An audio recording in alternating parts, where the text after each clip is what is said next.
ఇక మొదట్లో ఆకాంక్ష చాలా ఎమోషనల్‌గా ఫీల్ అవుతుంది. నా పుట్టి కానీ నన్ను అవమానిస్తున్నారు. నేను దూరమైతే అమ్మ, నాన్న కలుస్తారు ఏమో అని తన ఫ్రెండ్ దగ్గర ఏడుస్తూ ఉంటుంది. అమ్మకి త్వరలోనే మంచి రోజులు రావాలి అని ప్రే చేస్తూ ఉంటుంది.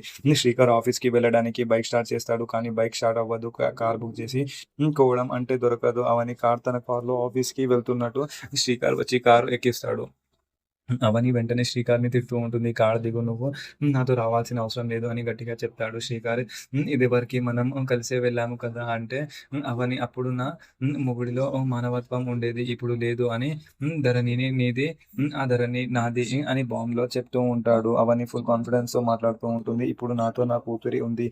ఇంకా నేను నీ వెంట పడను. నువ్వే నా వెంట పడే రోజులు త్వరలోనే వస్తుంది" అని శ్రీకార్‌కి షాక్ ఇస్తూ ఉంటుంది. ఈ సిట్యుయేషన్ మొత్తం ఇంటి వాళ్ళు అందరూ దూరం నుండి అబ్జర్వ్ చేస్తూ ఉంటారు. షాక్ అయిపోతారు. అవని కార్ డ్రైవ్ చేసుకొని వెళ్ళిపోతుంది. ట్విస్ట్ ఏంటంటే ఇక్కడ శ్రీకర్ బైక్ కీస్ కార్‌లో మర్చిపోతాడు. కీస్ కోసం శ్రీకర్ కారు వెనకాల పరిగెత్తుతూ ఉంటాడు. ఇది చూసి ఇంటి వాళ్ళు అందరూ శ్రీకర్‌లో చేంజ్ వచ్చేసింది. అవని వెనకాలే పరిగెత్తుతున్నాడు అని అనుకుంటూ ఉంటారు.